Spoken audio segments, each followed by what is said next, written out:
ఎవరు ఏ సమస్యలతో వచ్చారు, ఎవరే ఇబ్బందులతో వచ్చారు, సమస్తం ఎరిగి ఉన్నట్లయితే మీరే వారందరితో కూడా మాట్లాడండి. దాన్ని మరి ముఖ్యంగా నీ మాట బలమైనది తండ్రి, నీ మాట శక్తివంతమైనది తండ్రి. కనుక నీ మాటను వినే ప్రతి ఒక్కరూ కూడా తండ్రి ఆసక్తితో వినాలని సెలవిస్తున్నారు. కాబట్టి వింటున్న ప్రతి ఒక్కరికి వినగలిగిన చెవి, గ్రహించుకునే ఉదయం తండ్రి, విన్న ప్రతి మాట ఉదయం అనే పలక మీద భద్రం చేసుకున్న వాటి ప్రకారం ప్రతి జీవితము ప్రతి ఒక్కరికి దయచి నీ మాటను చెబుతున్న నాకును సంయోజకుని జ్ఞానమును మరి ముఖ్యంగా నీ మాటను సరిగా విభజించి ఉపదేశించుటకును వాక్యానుసారంగా బ్రతుకుటకును నాలో ఉన్న నీ పరిశుద్ధాత్మక సహాయాన్ని నాకు పంపించమని మా కొరకు త్వరలో రానిగా యేసుక్రీస్తు వారి పుణ్యనామమున ఈ ప్రార్థన మనవలకి వేడుకొచ్చున్నాము తండ్రి. ఆమేన్. ఆమేన్. అందరికీ మరొకసారి ప్రభు పేరిట నలుగురు కోరుకోవడానికి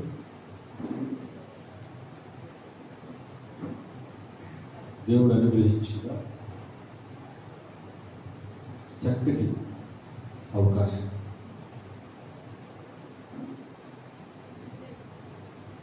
ప్రతి మనిషిలో కూడా దేవుని మందిరం అనే ఆలోచన పుట్టినప్పుడల్లా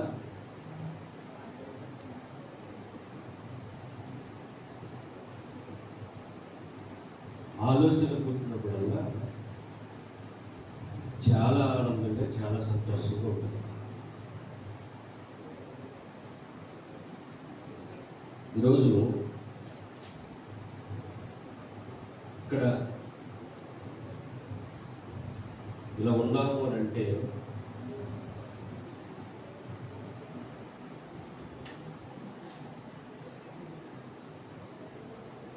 ఎవరి దయ? దేవుని దయ. ఈరోజు ఇక్కడ లేము అంటే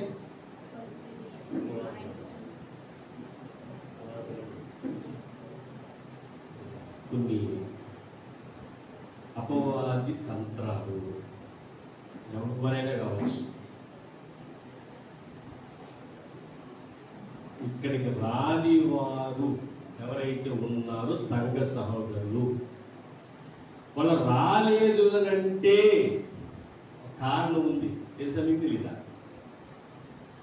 అది అపవాది తంత్రం. నువ్వే వారం వెళ్ళిపోతున్నప్పటికీ ఈరోజు నిన్ను రూట్ తప్పించాలి. రాని వారిని నేమను, వాళ్ళని రానివ్వని వాడు ఎవరో తెలుసా? అపవాది. ఈ మాట గుర్తుపెట్టుకోండి. యోబు భార్య యోబుని ఏమద్దో తెలుసా? దేవుణ్ణి దూషించి నువ్వు చచ్చిపోవాలి. ఎవరిది తప్పు? యోబు భార్యదా? కాదు. యోబుని నాశనం చేయాలని ఎవరు చూస్తున్నారు? ఎన్నో ప్రయత్నాలు చేశాడు కదండి యోబుని. ఉన్న ఆస్తి అంతా తీసేశాడు. ఆరోగ్యంగా ఉన్న తన శరీరాన్ని అంతటి ఏం చేశాడు? పాడు చేసేసాడు. ఆయన ఏమన్నారు యోబు గారు? యెహోవా ఇచ్చెను, యెహోవా తీసుకునేను, ఆయన నామమునకు మహిమ కలుగునుగాక. ఇంకా అపవాది అనుకున్నాడు, యోబుని నాశనం చేయడం నా వల్ల కాదు. కాబట్టి ఏం చేశాడు? యోబుకి శరీరం అంతా పాడైపోయింది, ఎవ్వరూ లేరు, ఒంటరైపోయాడు. భార్య ఉంది, దేవుడిచ్చిన సహాయం ఉందంతే. అంటే ఇప్పుడు అతనికి ఏది అవసరమైన ఎవరు ఇవ్వాలి? యోగు భార్య ఇవ్వాలి. అపవాది గారికి బాగా తెలుసు ఎక్కడ కొట్టాలో, ఎక్కడ తట్టాలో, ఎక్కడ ఏం చేస్తే నువ్వు మందిరానికల్లా పారేస్తావో బాగా తెలుసు వాడికి. కాబట్టి ఈరోజు ఏం పెడతావు చెప్పంటారా? నీకు అతి ముఖ్యమైన బంధువులలో నుంచి ఫంక్షన్ పిలుస్తారు. మరి చెప్తున్నా, రాని వారిది కానీ ఇల్లిన వారిది కానీ తప్పు ఏమీ లేదు. అపవాదిగాడు యోబు దేవుణ్ణి దూషించాలంటే అన్ని తీశాను, దూషించట్లేదు. ఇంకా యోబు లేచి వెళ్ళలేని పరిస్థితి, ఎక్కడికి వెళ్ళలేడు. ఏదైనా తెచ్చి ఇస్తే తింటాడు, ఇవ్వకపోతే బూడిదలో కూర్చున్నాడట. దొరలు వస్తుంటే గోక్కోవడానికి కూడా ఏం లేవట, గోళ్ళు లేవట. చిల్ల బింగుతో గోక్కుంటున్నాడట. అంటే పరిస్థితి అంత దారుణంగా ఉంది. మంచిదైనా భార్య తేవాలి, భోజనమైన భార్య తినిపించాలి. ఇక్కడ అర్థమైంది వాడికి, వెంటనే భార్యని ప్రేరేపించాడు. నువ్వు మామూలుగా రావు, ఫంక్షన్ అయిన ఎల్లో ఏదైనా ఎల్లో నాకు మందిరం ముందర కూర్చుంటావు ఇక్కడ. కాబట్టి నిన్ను ఎలా నిన్ను మందిరానికి వెళ్ళకుండా తీసుకెళ్ళాలి? నేను మందిరానికి వెళ్ళకుండా ఎలా చేస్తే నువ్వు మందిరానికి వెళ్ళవు అని.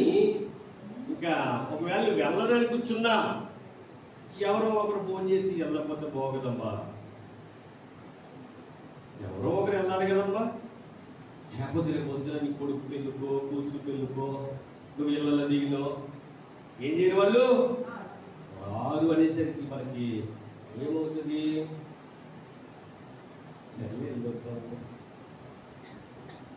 నా భార్య, నా భర్త, నా పిల్లలు వెళ్తున్నారు కదా గుడికి, మీరు వెళ్ళకపోయినా పర్లేదు లేదా ఫీల్ వస్తుంది మనకి.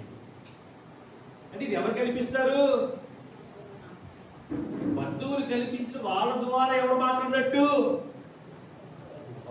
ఇది గుర్తుపెట్టుకోండి, క్రైస్తవుడికి ఇది చాలా అవసరం అండి. ఇది గుర్తుపెట్టుకోరు.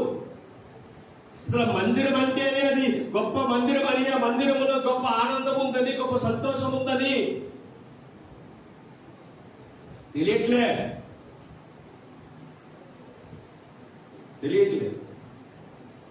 యోబు భార్యను ప్రేరేపించాడు. ఎవరు? అపవాది. అప్పుడు ఏమందండి ఆవిడ? ఎందుకయ్యా నువ్వు ఇంకా దేవుడిని ఏం చేస్తున్నావు? స్తుతిస్తున్నావు. ఎందుకయ్యా ఇంకా దేవుడు నువ్వు ప్రార్థిస్తున్నావు? ఏమి ఇచ్చాడని, ఏమున్నాయని, ఏముంది నీకు అని ఏమందో తెలుసా? నువ్వు దేవుడిని దూషించి చచ్చిపో. యోబు భార్య ఆ మాట అనలేదు. ఎవరు అనిపించారు? అపవాది అనిపించాడు. కారణం ఏంటి? అపవాది యోబుని ఏం చేయాలనుకున్నాడు? నాశనం చేయాలి. యోబు ద్వారా దేవుని ఏం చేయాలి? దూషించాడు. యోబు గ్రహించాడు. ఈరోజు మనం చెప్పండి, మీరే చెప్పండి, గ్రహిస్తామా? అరే రేపు బాధపడిపోతారండి, నేను వెళ్ళకపోతే తిండండి వాళ్ళు. ఒకవేళ మెచ్యూర్ ఫంక్షన్ అయితే పాప కూర్చోబెట్టరు కుర్చీలో, నేను వెళ్ళలేదుగా, అరే నీ వెళ్ళకపోతే తాళి కట్టండి, మా అల్లుడు మా మేనడు కట్టడు, మా మేనగోదండి తాళి కట్టించుకోదండి వెళ్ళకపోతే. ఇది మన డైలాగ్. ఏం మానేసి? ఏదైనా కావాలంటే కొంప మునిగిపోతేనేమో అబ్బా తండ్రి ఎడుపుతామండి, అన్ని బాగుంటేనేమో నువ్వు అక్కడ ఉందని నాకు ఏం పర్లేదని చెప్పేసి తుర్రు పోతామండి. ఎందుకంటే అసలు క్రైస్తవుడు ఇలా తయారైతే ఇక్కడ అనుకోవచ్చు, పోయినాడేమో సినిమా గురించి కొట్టాడు, ఇప్పుడు మీరు మాట్లాడుతున్నాడు అని. వీళ్ళందరికీ ఒక బ్యాచ్ ఉందండి, ఒక చర్చ పెట్టేసుకోండి వాళ్ళ గురించి, సినిమాకి వెళ్ళే వాళ్ళ గురించి, సీరియల్ చూసే వాళ్ళ గురించి, ఆదివారం ఫంక్షన్ మానేసి గుడ్ మార్నింగ్ ఫంక్షన్ వెళ్ళిపోవడం గురించి నేమ్ కూడా ట్రాక్ చేసి సినిమాకి వెళ్ళి వచ్చి చర్చకి రావచ్చు, సీరియల్ చూసి వచ్చి చర్చకి రావచ్చు, ఆదివారం ఫంక్షన్ ఉన్న ఫంక్షన్కి వెళ్ళిపోయి మందిరం మానేసి వెళ్ళొచ్చు అని ఒక బోర్డు రాసేసి వెళ్ళిపోతే అక్కడికి వెళ్ళిపోతారు, లోబడి పోతారండి. సతీష్ కుమార్ గారు తీసుకెళ్ళిన వారికి అంటే ఇక్కడ వెళ్తారు అక్కడికి. ఎందుకు? అన్నీ బాగున్నాయి. ఈరోజు అదే ఇష్టం అయిపోయింది అందరికీ రండి.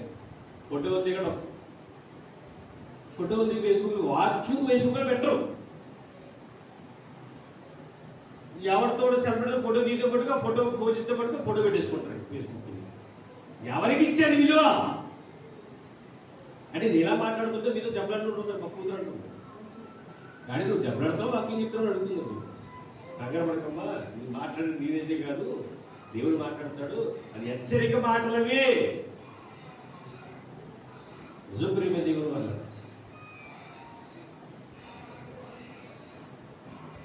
పోయిన వారం చెప్పినట్లుగా మనం చేసే పనులకి యేసుక్రీస్తు ప్రభువారు ప్రతిరోజు సిలువ వేయబడుతున్నాడు. గుర్తుపెట్టుకోండి. నువ్వు చేసే ప్రతి దానికి కూడా ఆయన బాధపడుతున్నాడు.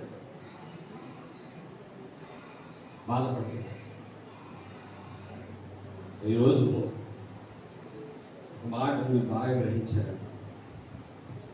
84 కీర్తన తీయండి. అనుకున్న దేవుడి ఏదో చెప్పేద్దాం అనుకుంటారు, ఏదో చేసేద్దాం అనుకుంటారు. కానీ దేవుడు మాట్లాడే మాటలు చాలా అద్భుతంగా ఉంటాయి. నేనైతే ఒకటి ప్రిపేర్ అయ్యాను, మిమ్మల్ని అందరూ నడిపించాలి చెప్పాలని అనుకున్నాను. తెగ చదివేసాను రాత్రి అంతా.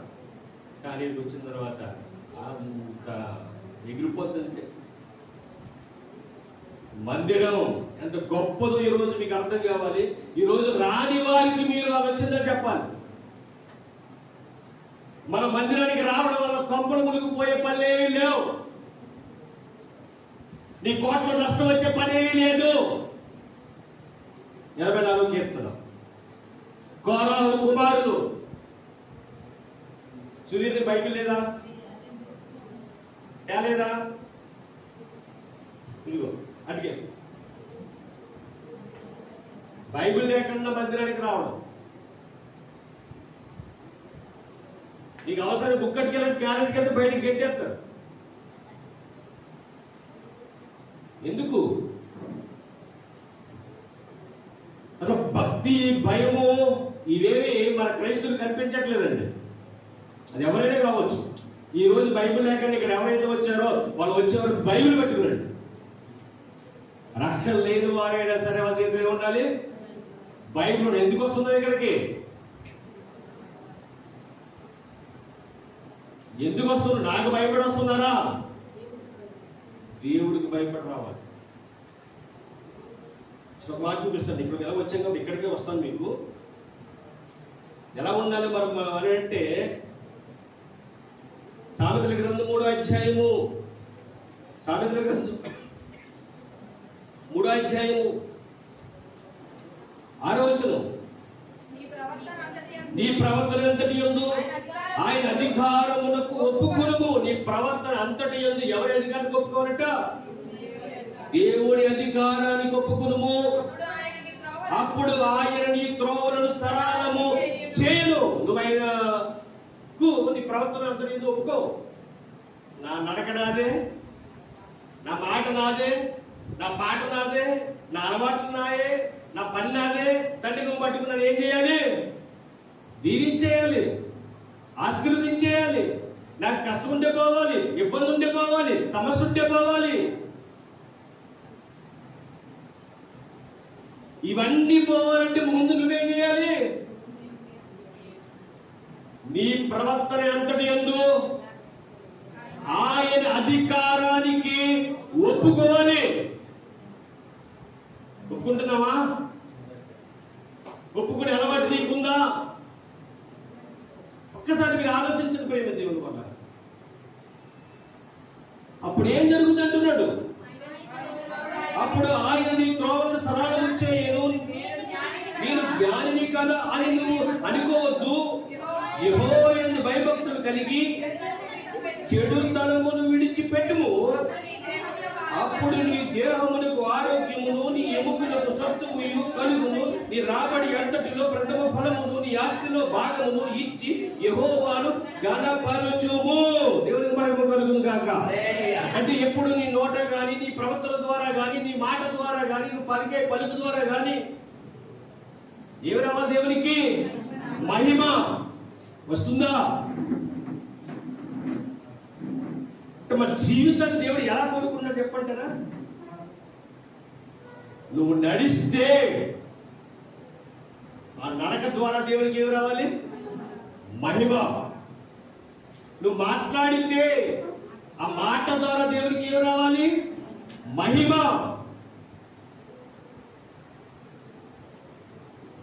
అంటే నువ్వేం చేసినా దేవునికి ఏమి రావాలి? మహిమ వస్తుందంటారండి. ఒక్కసారి మనస్సు పెట్టి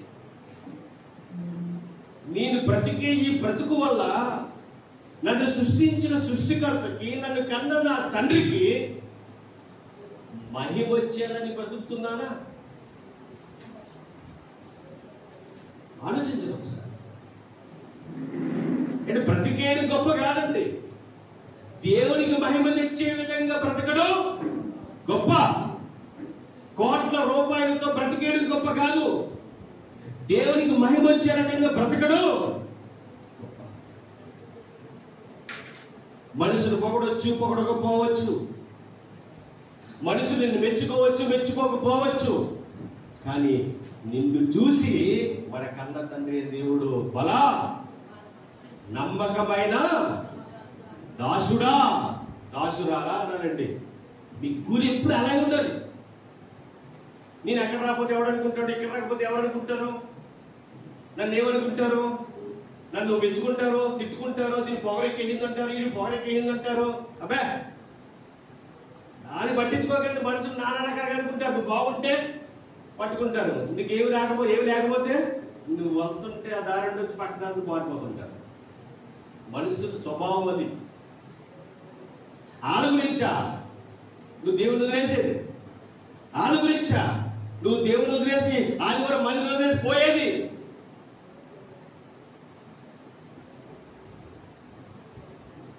ఈ ప్రాణం ఎప్పుడు పోద్దో ఎవరికి తెలియదండి.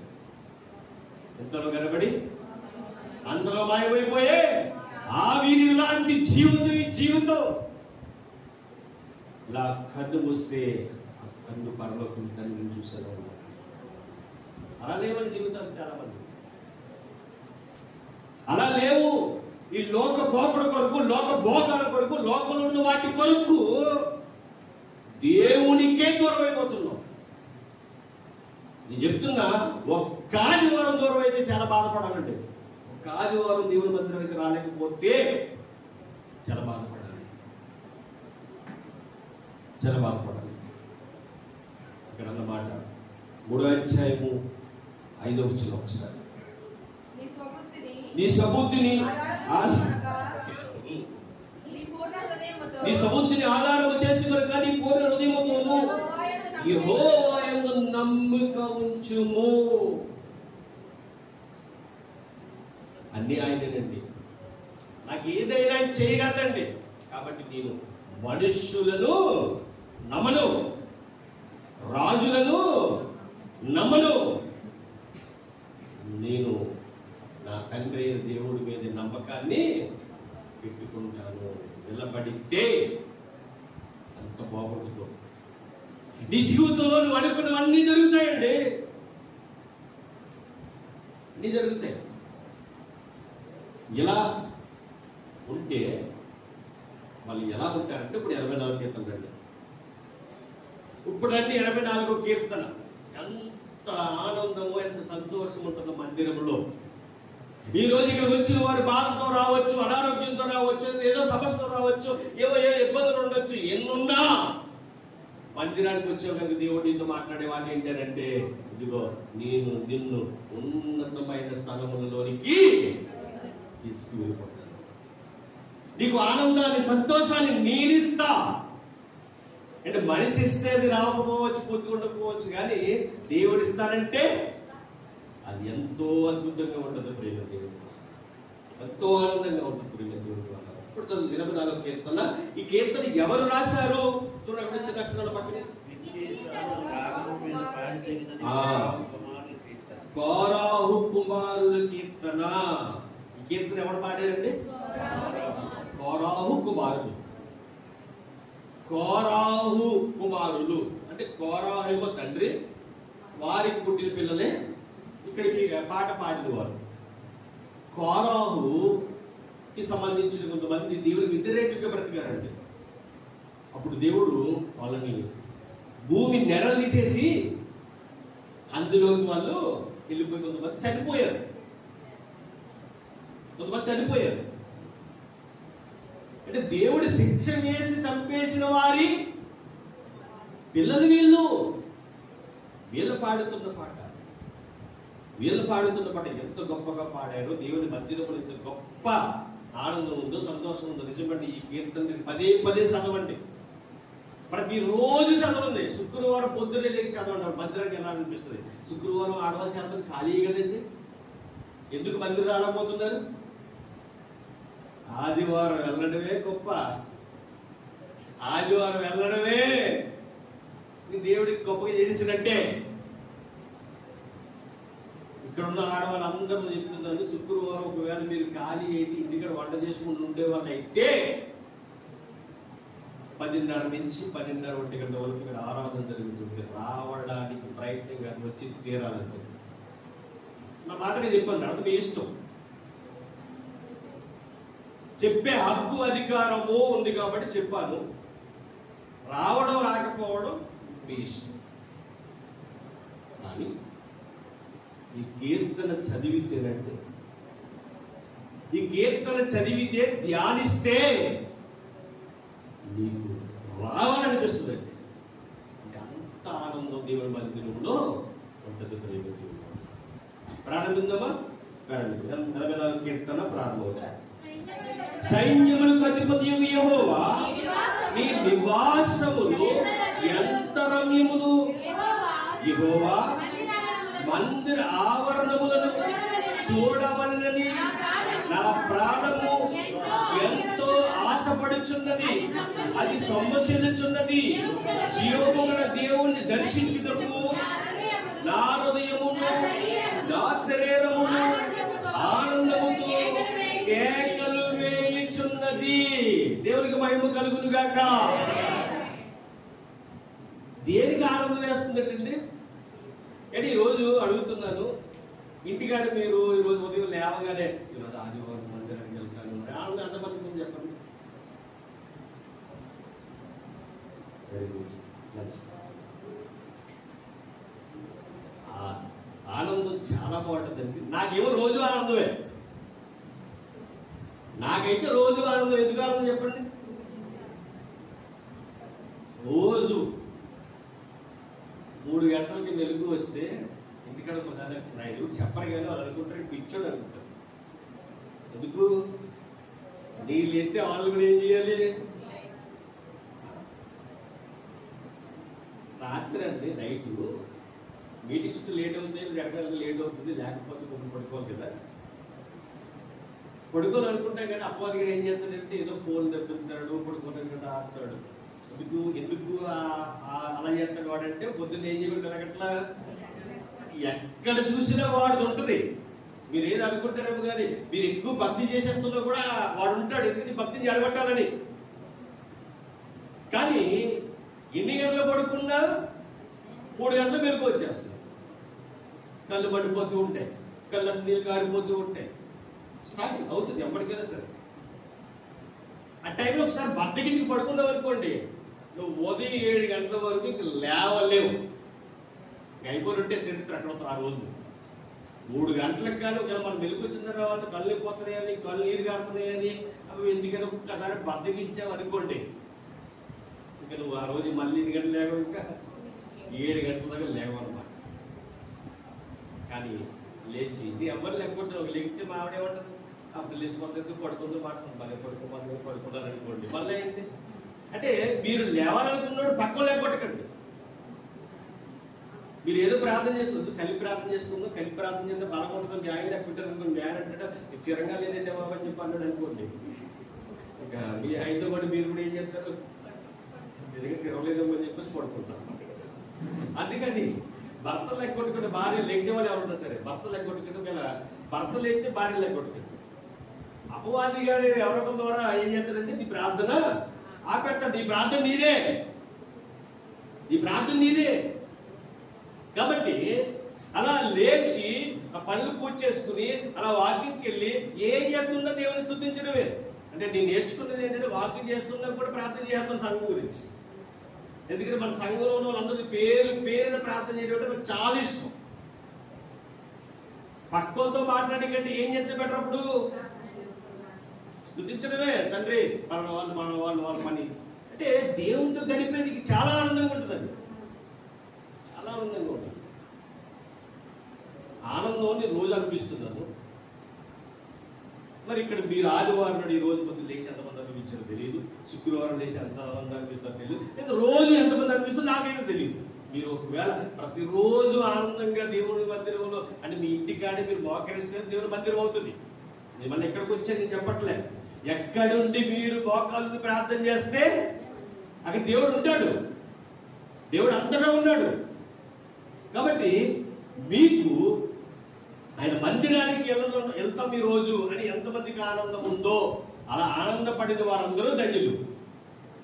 అందరూ రండి. ఎవరైతే అనుకుంటారు జీవితం కానీ మీరు ఈరోజు చర్చికి వెళ్ళాలి, నేను సంఘం ఉంటుంది, సంఘంతో కలిసి ప్రార్థించాలి, సంఘంతో కలిసి పాటలు పాడాలి, సంఘంతో కలిసి వాక్యం వినాలి, సంఘంతో కలిసి నేను ప్రార్థన ఏకీభవించాలి అన్న ఆనందం ఎంత మందికి ఉందో వారందరూ కూడా ధన్యులు. ప్రియమైన దేవుడు వల్ల అంటున్నాడు ఈ కోరావు కుమారుడు అంటున్న మాట ఏంటంటే యెహోవా మందిర ఆవరణను చూడవల్లని నా ప్రాణము ఎంతో ఆశపడుతుందట.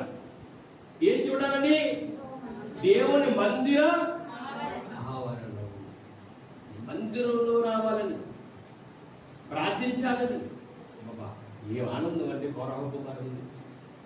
తర్వాత ఏమన్నారంటే జీవము గల దేవుణ్ణి దర్శించుటకు నా హృదయమును నా శరీరమును ఆనందముతో కేకలు వేయించున్నది. అబ్బా కేకలేస్తున్నారు. కేకలు అంటే ఏంటండి? పాటలు పాడతారు, దేవుని స్తుతించుతారు. అంటే దేవుని మందిరం కార్యక్రమాలు అన్ని జరుగుతాయి కదండి. నిజంగా ఆనందం సంతోషం ఈరోజు మన జీవితంలో ఉంటే బాగుంటుంది. మీరు అనుకోండి మరి నా జీవితంలో ఉంది, మరి మీ జీవితంలో ఉందా లేదా? మీరు దేవుని మందిరానికి రావాలంటే ఆనందపడుతున్నారా లేదా? అరే దేవుని మందిరానికి వెళ్తాం అదంటారు ఇదంటారు. ఒకవేళ బాధతో వస్తున్నారా మందిరానికి? ఎలా వస్తున్నారు మీరు? ఆనందంతో సంతోషంతో కోరావు కుమారుడు అన్నట్టుగా రావాలి. ప్రేమ దేవుడు ఇంకేమంటారు? 3వ వచనంలో సైన్యములు కలిగిన యెహోవా నా రాజా నా దేవా నీ బలిపీఠమునొద్దనే పిచ్చుకలకు నివాసము దొరికెను, పిల్లలు పెట్టుటకు వాడుకోవిలకు కూటి స్థలము దొరికెను. నీ మందిరమునందు నివసించువారు ధన్యులు, వారు నిత్యము నిన్ను స్తుతించెదరు. దేవునికి మహిమ కలుగును గాక. ఎవరైతే నీ మందిరం నివసిస్తారో వారు ధన్యులు. నివసించడం అంటే కొనుక్కోవడమా కాదు. ప్రేమ దేవుని వల్ల మందిరం అంటే ఒక ఆశ, మందిరం అంటే ఒక గొప్ప కోరిక, మందిరంలో తృప్తి ఉంటుంది. కాబట్టి ఇది ఎవరు చెప్పగలరంటే ఆ రుచి చూసిన వారు చెప్పగలరు. మీరైతే పక్కగా చెప్పగలండి విషయం. మందిరానికి వస్తే చాలా ఆనందం, చాలా సంతోషం. మామూలు ఆనందం కాదండి. మీరు లేచి చెప్పాలరా? చెప్పగలరా? లేదా మీకు ఆనందం, లేదా మీకు సంతోషం ఉందిగా? ఉన్నప్పుడు ఏ ఆదివారం మానకుండా నేను వస్తున్నాను కాబట్టి నా కుటుంబంలో ఇంత గొప్ప కార్యం దేవుడు చేస్తున్నాడు, నేను ఇంత ఆనందంగా ఉన్నాను, ఇంత రాని వారి గురించి కాదు చెప్పేది. వచ్చేవారు ఏమన్నానంటే నా సంతోషంగా ఉన్నానంటే కారణం అది. చూస్తున్న కొన్ని సాక్ష్యాలు మన సంఘంలో వారు చెబుతున్న మాట ఏంటంటే దేవుని మందిరము చాలా ఆనందాన్ని ఇస్తుంది, చాలా సంతోషాన్ని ఇస్తుంది. మరి అలాంటి మందిరాన్ని మనం ఎంత గొప్పగా ప్రేమించానంటే ఇక్కడ మాట, నీ మందిరమందు నివసించువారు ధన్యులు, వారు నిత్యము నిన్ను స్తుతించెదరు. నీ వలన బలమునందు మనుష్యులు ధన్యులు, యాత్ర చేయి మార్గముల వారికి అతి ప్రియములు, వారు బాగా లోయలో పడి నిలుచు దానిని జలమయముగా చేయుదురు.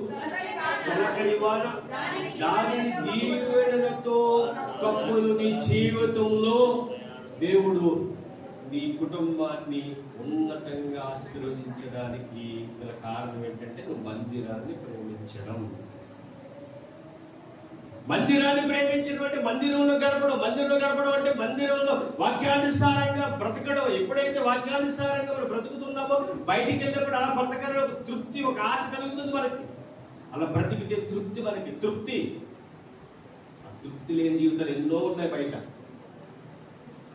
ఎన్నో ఉన్నాయండి తృప్తి లేని జీవితాలు. అవి మందిరానికి వెళ్తున్నారు కానీ, మందిరంలో వాక్యం వింటున్నారు కానీ వాక్యానుసారంగా బ్రతకని జీవితాలు ఎన్నో బయట ఉన్నాయండి. వారికి ఆత్మీయ ఆనందం ఉండదు, ఆత్మీయ సంతోషం ఉండదు. కానీ బ్రతికిన వారికి, వాక్యానుసారంగా బ్రతికిన వారికి, దేవుని మందిరాన్ని విడిచిపెట్టిన వారికి ఆనందం, సంతోషం. నీ కుటుంబం కూడా ఇక్కడ ఎలాగైతే తొలకరి వాన దానిని దీవెనలతో కప్పు, అలాగే నీ కుటుంబానికి కూడా కష్టపడుతున్న యజమానిని దేవుడు ఏం చేస్తాడు తెలుసా? బలపరుస్తూ ఉంటాడు. నువ్వు మందిరాన్ని విడిచిపెట్టకుండా ఆయన ఆజ్ఞ ప్రకారం బ్రతుకుతూ ఉంటే, కీర్తన గ్రంథము 128వ అధ్యాయం ఒకసారి, కీర్తన గ్రంథము 128వ అధ్యాయం, ఆయన యందు భయభక్తులు కలిగి జీవిస్తే,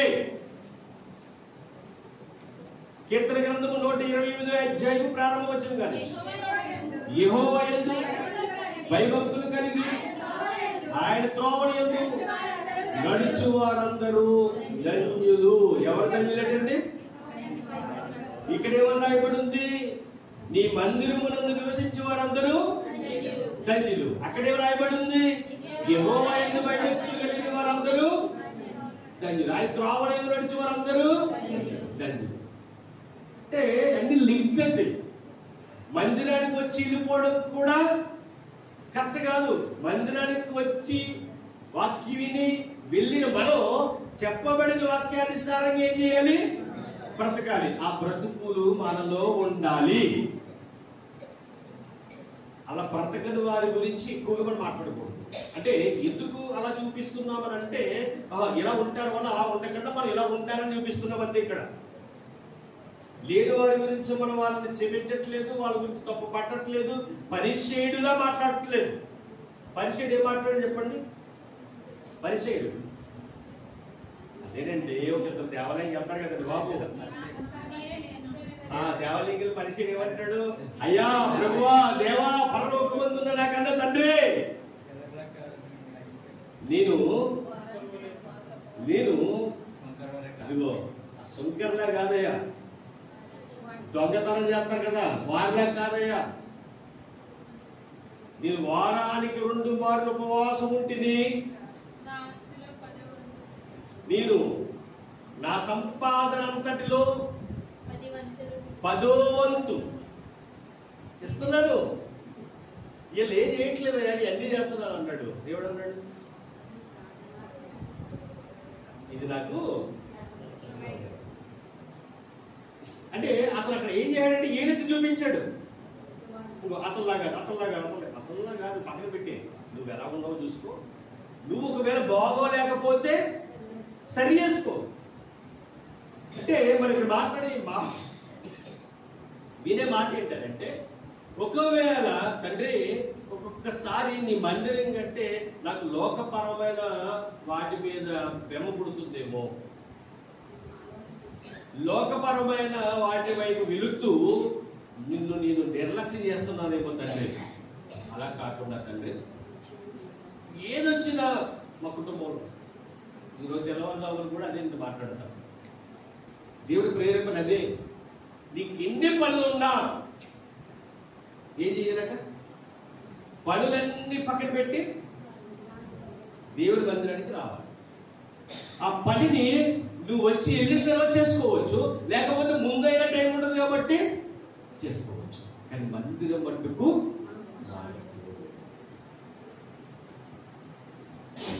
ఇక్కడ ఇన్ని మాటలు దేవుడు మనతో ఎందుకు మాట్లాడుతున్నాడంటే, ఒకవేళ మనం అలాంటి చిన్న చిన్న వాటికి పెద్ద ఆశీర్వాదం వదిలేసుకుంటామేమోనని. ఈరోజు ఇక్కడ మనందరితో మాట్లాడే దేవుడు ఎందుకు చెప్పంటారా? మీరు ఈ లోకంలో ఉన్న కావలసిన చిన్న చిన్న వాటి గురించి దేవుని ఆశీర్వాదాన్ని ఏం చేస్తున్నావు? కోల్పోతున్నావు. జాగ్రత్త. ఇప్పుడు పెద్దగా కనిపించకపోవచ్చు, ఈ రోజు ఆదివారం మానేసి ఎక్కడికి వెళ్ళిపోయి అనుకుంటున్నావు, పెద్దగా కనిపించకపోవచ్చు, కానీ ఈ రోజు ప్రతిఫలాన్ని ఏం చేసావు? పోగొట్టుకున్నావు. దేవుడు అడిగాడు, పలానా రోజు పలానా ఆదివారం ఏం చేస్తావు? అయ్యా చిన్న పని ఉండి, ఏం పని? ఆ పని ఉంది. అవునా, సరే రాసేస్తా. ఈ రోజు ఇక్కడ కూర్చున్న అందరి పేర్లు ఎక్కడ రాయబడి ఉంటాయట?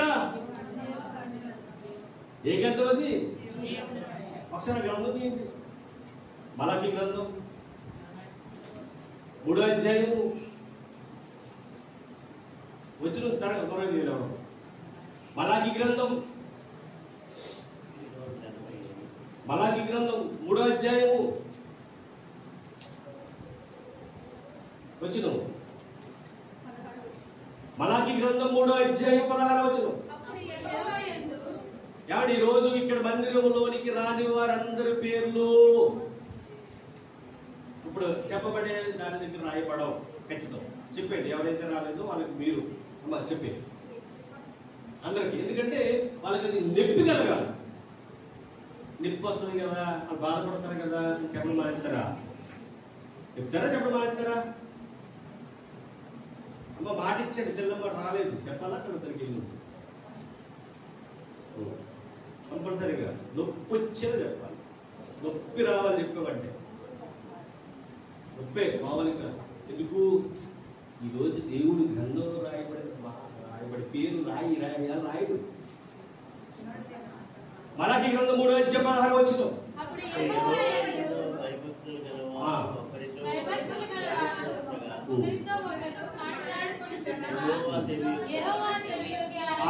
ఆగండి. ఒకరితో ఒకరు మాట్లాడుకునిచుండగా యెహోవా చెవియొగ్గి అంటే ఇప్పుడు మనం మాట్లాడుకుంటున్నాం లేదు? ఇక్కడ మాట్లాడుకుంటున్నాము. ఇప్పుడు ఈ మాటలు ఎవరు ఆలకిస్తారట? దేవుడు ఆలకిస్తాడు. చాలా జాగ్రత్తగా వినండి. ఎందుకంటే దేవుడి మధ్యలో అంటే నిర్లక్ష్యం చేయదు అసలు. ఎందుకు నువ్వు నిర్లక్ష్యం చేయాలి? ఇలాంటివన్నీ తెలిస్తేనండి అమ్మమ్మని పోగొట్టుకోరు, ఆ మంచి పేరుని పోగొట్టుకోరని వస్తారండి. ఇలాంటి తెలియదు చాలా మందికి. ఒకరితో ఒకరు మాట్లాడుకుంటున్నారట, అప్పుడు యెహోవా ఏం చేస్తాడట? ఆలకించును. మరియు యెహోవా యందు భయభక్తులు కలిగి ఆయన నామమును స్మరించి ఉండువారు అందరినీ తన జ్ఞాపకార్థ గ్రంథములో ఆయన సముఖమున ఉంది. ఇప్పుడు ఆయన ఏం చేస్తాడట? రాస్తాడట. అప్పుడు మహిమ గల క్రీస్తు ప్రార్థన భక్తులలో చాలా మంది రోజు రాలేదు, కొంతమంది వచ్చారు. వచ్చి మనందరి పేరు రాస్తాడు. రాస్తాడమ్మా కళ్యాణి రాస్తాడు. రాని వారి పేర్లు మరి ఈరోజు ఎవరి పేరు రాయడు? గుంజమ్మ గారి పేరు రాయడు, రవి గారి పేరు రాయడు, బేబు గారి పేరు రాయడు, పెద్ద బాబు గారి పేరు రాయడు. ఖచ్చితంగా అంటే దేవుని చేత రాయించుకోవడం గొప్ప కదా. ఈరోజు ఎక్కడికి వెళ్ళినా అక్కడ రాస్తారు పేరు, ఎంత ఇచ్చారు నిజమండి. అక్కడ రాస్తారు పేరు, మళ్ళీ మీకు అంటారుగా. దేవుడు రాయడు. ఎందుకు మిస్ అయ్యాం? ఒకసారి ఆలోచించండి. రాలేదంటే కారణం ఉండాలండి. ఎక్కడ రాలేదంటే ఫంక్షన్ రాలేదంటే మందిరానికి ఎంతో కారణం ఉండదు, అది కాదు. మందిరానికి రాలేదంటే పెద్ద కారణం ఉండాలి. చిన్న చిన్న వాటి గురించి రావడం మానేకూడదండి. తప్పండి. దేవుడు ఒప్పుకోడండి. దేవుడికి మనం చెప్పలేము ప్రేమ దేవుడి వల్ల, ఆయనకి సమాధానం చెప్పలేము. కాబట్టి అక్కడన్న మాట, యెహోవా యందు భయభక్తులు కలిగి ఒకరితో ఒకరు మాట్లాడుకుంటుండగా యెహోవా చెవియొగ్గి ఆలకించెను. మరి యెహోవా యందు భయభక్తులు కలిగి ఆయన నామమును స్మరించుచు వారికి జ్ఞాపకార్థముగా గ్రంథము ఆయన సముఖమునందు రాయబడుచున్నది. భయభక్తులు కలిగి ఎవరైతే జీవిస్తారో, ఒకరితో ఒకరు దేవుడి మాట మాట్లాడుకుంటారో వాళ్ళ పేరు దేవుడు. ఈ రోజు ఎంతమంది అయితే భయభక్తులు కలిగి జీవించారో, ఇక్కడికి వచ్చారో, అందరి పేర్లు రాస్తాడు ఆయన. రాని వారి పేర్లు జీవగ్రంథంలో రాయబడవు, జ్ఞాపకార్థ గ్రంథంలో రాయబడవు. ఇప్పుడు 128వ కీర్తనకు వచ్చి 128వ కీర్తనకు వచ్చి 128వ 128వ కీర్తన. యెహోవా యందు భయభక్తులు కలిగి ఆయన త్రోవలో నడుచు వారందరూ ధన్యులు. నిశ్చయముగా నీవు నీ చేతుల కష్టాలను అనుభవించుదువు, నువ్వు ధన్యుడు, నీకు మేలు కలుగును. అగండి అలా చదువుకుంటూ పోతే పాఠం చెప్పినట్టే, నేను అడిగినట్టు మీరు చెప్పేటట్టు. పాఠాలు స్కూల్లో చెప్తే మీ పరీక్ష పాస్ అవుతారేమో. ఇక్కడ పాఠంలో చెప్తే కుదరదు, పాఠాలు బ్రతుకుల్లో చూపించాలి. నువ్వు పాస్ అవ్వడానికి ఏదో రాసేంత జరిగిపోయిన తర్వాత నువ్వు మర్చిపోతావు. ఇప్పుడు ఎంసెట్ ఎగ్జామ్లో ఇంకో ఎగ్జామ్ రాయమంటే రాసేంత తర్వాత రాయమంటే రాస్తారా? 10th క్లాస్ పరీక్ష రాసిన వాడిని, బాగా పాస్ అయిన వాడు అది ఇంటర్లోకి వచ్చిన తర్వాత మన 10th క్లాస్ పరీక్ష పెట్టారు అనుకోండి, అయ్యే సేమ్ రాస్తాడా? ఇక్కడ ఇక్కడ అవి ఒక రాయకపోయే పర్లేదు. ఇది చదివింది చదివే చదివేస్తే కుదరదు. చదివిన దాని ప్రకారంగా బ్రతకాలు ప్రేమ దేవుని వల్ల. నువ్వు ధన్యుడు కావాలన్నా, నీకు మేలు కలగాలన్నా నువ్వు మందిరాన్ని విడిచిపెట్టడానికి లేదు. మందిరానికి వచ్చి నీవు ఎలా బ్రతకాలంటే యెహోవా యందు భయభక్తులు కలిగి బ్రతకాలి. ఆయన త్రోవలలో నువ్వు నడవాలి. అప్పుడు అన్నాడు దేవుడు, నిశ్చయముగా నీవు నీ చేతుల కష్టార్జితాన్ని అనుభవించదు, నువ్వు ధన్యుడు, నీకు మేలు కలుగును. ఈ రోజు మన కష్టార్జితాన్ని మనం అనుభవిస్తున్నాం ఆనందంగా, సంతోషంగా. మన దగ్గర కోట్లు లక్షలు లేకపోవచ్చు, కానీ కడుపు నిండా తినడానికి చేతి నిండా దేవుడు డబ్బులు ఇచ్చాడు. నిజమంటే మనం ఒక రోజు కష్టపడితే 700 అవుతుంది, 800 వస్తుంది. డోక్రా కట్టుకోవాలి, సీట్లు కట్టుకోవాలి, అందులో కరెంటు బిల్లు కట్టాలి, ఇంటది కట్టాలి, ఇంకా పిల్లలను చదివించాలి, ఇంకా తెగులు వస్తే ఈ వర్షాకాలం వాతావరణం మారిపోయింది, అందరికీ జ్వరాలు, రొంపలు, దగ్గులు. అబ్బబ్బా, నాగేశ్వర మంత్రి దగ్గరికి వెళ్తే 50 రూపాయలు 2 బిల్లు కూడా ఇవ్వడం ఉంటలేదు. జ్వరం వచ్చింది బిల్లు అంటే ఎంత డబ్బులు ఎంత 50 రూపాయలు తక్కువ కట్టుకెళ్ళాలి. ఎంతకీ ఇబ్బంది కలిగితే మళ్ళీ సిరైన్ అంటారు, సిరైన్ జీవించి ఒక 1000 రూపాయలు. ఏంటి ఇవన్నీ ఖర్చులు పెట్టగలుగుతున్నామంటే ఎవరు మనకి తోడే ఉన్నారు? దేవుడండి. దేవుడు కొన్ని మాటలు వినబడుతుంటేనంటే నాకు చాలా ఆనందం, సంతోషం, ఇంకా గొప్ప విశ్వాసం పెరిగిపోతుందన్న. దేవుణ్ణి నమ్ముకోకపోతే మా పరిస్థితి ఏమవునో అని వాళ్ళ నోట మాటలు చెవి పడుతున్నప్పుడు చాలా ఆనందం వేస్తుంది. నిజమే కదా? నేను అనుభవించున్నాను కాబట్టి ఇంకొన్ని మాటలు వాళ్ళతో చెప్పి పంచుకునే అవకాశం వస్తుంది. మీరు పడేది ఇంకా తక్కువే, ఇంకా బాధపడ్డ చాలా మంది ఉంటారు.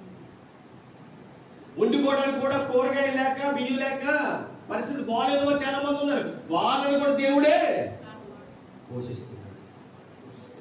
నిజం ప్రేమ దేవుని వల్ల. దేవుని మందిరాన్ని విడిచిపెట్టకుండా మనం ఉంటే, దేవుని మీద ఆనుకుని మనం ఉంటే, మన ప్రవర్తన ఎంత చేయదు, ఆయన అధికారాన్ని ఒప్పుకుంటే దేవుడు మనల్ని ఉన్నతమైన స్థితికి తీసుకెళ్ళిపోతాడు. దేవునికి మహిమ కలుగును గాక. ఆమేన్. నిజమండి, అలాంటి దేవుడు మనం కలిగి ఉన్నాం. అలాంటి మందిరానికి మనం వస్తూ ఉన్నాం. మరొక మాట ఇక్కడ ఏమన్నాడంటే, నువ్వు అలా ఉన్నప్పుడు నువ్వు ధన్యుడు, నీకు మేలు కలుగును, నీలో నీ భార్య ఫలించు ద్రాక్ష వలె ఉండును, నీ భోజనం వల్ల చుట్టూ నీ పిల్లలు ఒలివ మొక్కల వలె ఉండును. మొత్తం నీ కుటుంబాన్ని తీసుకొచ్చేసాడు ఇక్కడికి. నువ్వు మందిరానికి వచ్చి ఆయన ఎందుకు భయభక్తులు కలిగి బ్రతికితే నీ కుటుంబం ఏమవుతుందట? ఆశీర్వదించబడుతుంది. నీ భార్య ఫలించు ద్రాక్షావల్లి. భార్యతో మాట్లాడుతున్నాడు, ఇదిగో నీ భర్త ధన్యుడు, ఆయన చేతుల కష్టాజీతం మీరు ఏం చేస్తారు, అనుభవించదురు. నిజమండి, భార్య భర్తలు ఇద్దరు కూడా మోకరించి ప్రార్థన చేయాలండి ఇలాంటి విషయాలు విన్నప్పుడు. నిజమే కదండి, నా భర్తకు ఆరోగ్యిస్తున్నావు కనుక నా భర్త వెళ్ళి వర్క్ చేసుకుని డబ్బులు తెచ్చి మమ్మల్ని పోషిస్తున్నాడు. భర్త ప్రార్థన చేయాలి, తండ్రి నిజమే నేను ఎంత కష్టపడినా ఎంత ఏం చేసాను, నువ్వే నాకు ఫలింపు చేస్తున్నావు, ఇది ఇంటికి వెళ్ళేసరికి నా భార్య నాకు వండి పెడుతుంది, నా పిల్లల్ని చక్కగా చూసుకుంటుంది, ఇదంతా నీ కృపే కదా తండ్రి ప్రార్థన చేయాలండి. వెంటనే తల్లిదండ్రులు భార్య భర్త ఇద్దరు కలిసి పిల్లల గురించి ప్రార్థన చేయాలి. తండ్రి ఏమి ఇచ్చినా రుణం మేము తీర్చలేదు తండ్రి, మా పిల్లల్ని చక్కగా చదివిస్తున్నావు తండ్రి, గొప్పగా చదివిస్తున్నావు తండ్రి, చదివించుకోలేని స్థితిలో మేము ఉన్నప్పటికీ కూడా మా చేతులు బలపరిచే వాళ్ళు ఏం చేస్తున్నావు, ఎంత గొప్ప దేవుడు తండ్రి అని ఎప్పుడు కుటుంబం అంతా కలిసి కుటుంబ ప్రార్థన చేసుకోవాలి. కుటుంబ ప్రార్థనలో అందరూ కూడా ఒక్కటిగా ఉండి దేవుణ్ణి ఆరాధించాలి. అప్పుడు దేవుడు ఆనందపడతాడు, సంతోషపడతాడు. కాబట్టి ఇక్కడనే మాట ఏంటంటే, ఇదిగో నీ భార్య దీవించబడుతుంది, నీ పిల్లలు దీవించబడతారు, యెహోవా యందు భయభక్తులు గలవాడు ఇలాగూ ఆశీర్వదించబడెను. ఇందులో మరి ఒక మాట ఏమి లేదు, ఇంకా ఎలాగ ఆశీర్వదించబడతారు, ఎందులోనూ కూడా నీకు లోటు ఉండదు, కుటుంబంలో ఎందులో కూడా లోటు ఉండదు, అనుకున్నది అనుకున్నట్టుగా దేవుడు జరిగించి తీరుతాడు. దేవునికి మహిమ కలుగునుగా. నువ్వు ఆయన భయభక్తులు కలిగి 84వ కీర్తన 84వ కీర్తన 84వ కీర్తన 8వ వచనం 7వ వచనం వారు నానాటికి బలాభివృద్ధి నొందొచ్చు ప్రయాణము చేయుదురు, వారిలో ప్రతివాడు సీయోనులో దేవుని సన్నిధిని కనబడును. యెహోవా సైన్యముల అధిపతియగు దేవా నా ప్రార్థన ఆలకించుము, యాకోబు దేవా చెవియొక్కుము, దేవా నా కేడమ దృష్టించుము, నీవు అభిషేకించిన వారి ముఖము రక్షింపుము. నీ ఆవరణములు ఒక దినము గడుపుట 1000 దినముల కంటే శ్రేష్టము. దేవునికి మహిమ కలుగును గాక. ఎవరి ఆవరణలో? దేవుని ఆవరణములో ఒక దినము గడుపుట 1000 దినముల కంటే శ్రేష్టం. మరి ఈరోజు మందిరానికి రాని వారు ఎన్ని దినాలు కోల్పోయినట్టట? 1000 దినాలు కోల్పోయినట్టు. అంటే మందిరం అనేది ఆనందకరమైన సంతోషాన్ని ఇస్తుంది. ఈ సంతోషం చాలా మంది కోల్పోతున్నారు. కోల్పోతే మనం ఆయన వాక్యానికి దూరం అయిపోతాం ప్రియ దేవుడు. కాబట్టి కోరహపు వారు వాళ్ళ ఆలోచనలతో, వాళ్ళు పొందిన లాభంతో, వాళ్ళు పొందిన ఆనందంతో చెబుతున్న మాట ఏంటంటే, ఈ ఆవరణములో ఒక దినము గడుపుట 1000 దినముల కంటే శ్రేష్టం. భక్తిహీనుడు గుడారములో నివసించుట కంటే నా దేవుని మందిర ద్వారమునందు నుండుట నాకు ఇష్టం. దేవునికి మహిమ కలుగును గాక. నాకు ఇష్టం. భక్తిహీనుల గుడారములో ఉండుట కంటే నా దేవుని మందిర ద్వారము నుండుట నాకు ఇష్టం. నా దేవుని మందిరము దగ్గరే ఉంటా, ఆయన గుమ్మము దగ్గరే ఉంటా, అది నాకు ఇష్టం. తర్వాత దేవుడైన యెహోవా సూర్యుడును కేడమునై ఉన్నాడు. యెహోవా కృపయు ఘనతయు అనుగ్రహించును, యథార్థముగా ప్రవర్తించు వారికి ఆయన ఏ మేలు చేయక మానడు. దేవునికి మహిమ కలుగును గాక. నీ జీవితంలో నీకు ఏదైతే కావాలో, ఏదైతే కావాలని కోరుకుంటున్నావో, నువ్వు యథార్థంగా బ్రతికితే ఆయన మేలు చేయక మానడు. మన కుటుంబంలో మేలు జరగట్లేదంటే దానికి కారణం ఎవరు? మనమే. నిజమండి. నువ్వు అనుకుని జరగట్లేదంటే ఇంకా నీదేదో లోపం ఉంది, ఇంకా నువ్వేదో సరి చేసుకోవాలి. అది గుర్తెరిగి ఎవరైతే ముందుకు కొనసాగుతారో, అది గుర్తెరిగి ఆ జీవితంలో ఆ విషయాన్ని సరి చేసుకుంటారో, కుటుంబం ఏముందట? ఆశీర్వదించబడుతుంది. మాట అద్భుతంగా ఉందండి. 11వ వచనంలో దేవుడిని యెహోవా సూర్యుడును కేడునై ఉన్నాడు, యెహోవా కృపయు ఘనతయు అనుగ్రహించును, యథార్థంగా ప్రవర్తించిన వారికి ఆయన ఏ మేలు చేయక మారడు. సైన్యములకు అధిపతి యెహోవా నీ యందు నమ్మిక ఉంచిన వారు ధన్యులు. అని ఇక్కడ ఉన్న వారు అందరూ ఎవరట? నమ్మకం ఉండే కదా వచ్చారండి. నమ్మకం ఉండే ఇక్కడికి వచ్చారు. మీకు ఫంక్షన్లు ఉన్నాయి, మీకు పనులు ఉన్నాయి, మీకు ఉంది, మరి మీరెందుకు మారలేదు? దేవుని మందిరం, దేవుని మందిరం గడపాలి, ఉండాలన్న భావన. కాబట్టి దేవుడు ఈరోజు వచ్చిన మీకు, మీ కుటుంబానికి అనేకమైన ఆశీర్వాదములు దయచేయుగాక. ఆమేన్. తలవంచి ప్రార్థించండి. పరలోకమున ఈ పరిశుద్ధ శ్రేష్ఠమైన స్తుతులు స్తోత్రములు దేవా. అద్భుతం నుంచి ఆశ్చర్యకార్యం నుంచి తండ్రి నిజమే మా జీవితంలో మేము కోల్పోయింది ఒకప్పుడు, కానీ నీ మందిరానికి వచ్చిన తర్వాత తండ్రి నీ మందిరంలో ప్రార్థన చేసిన తర్వాత తండ్రి ఆయన మా ప్రవర్తన అంతటి యందు నీ అధికారాన్ని ఒప్పుకున్న తర్వాత తండ్రి మా జీవితాన్ని ఎన్నో మేలు చేస్తున్నావు, ఎన్నో అద్భుతాలు చేస్తావు తండ్రి. ఎన్నిక లేనంటే మమ్మల్ని మీరు జ్ఞాపకము చేసుకుని తండ్రి ఇదిగో నాయన నీ మందిరంలో గడిపే అవకాశం ఇస్తున్నావు తండ్రి. ఏమిచ్చి మీరు రుణం తీర్చగలం తండ్రి.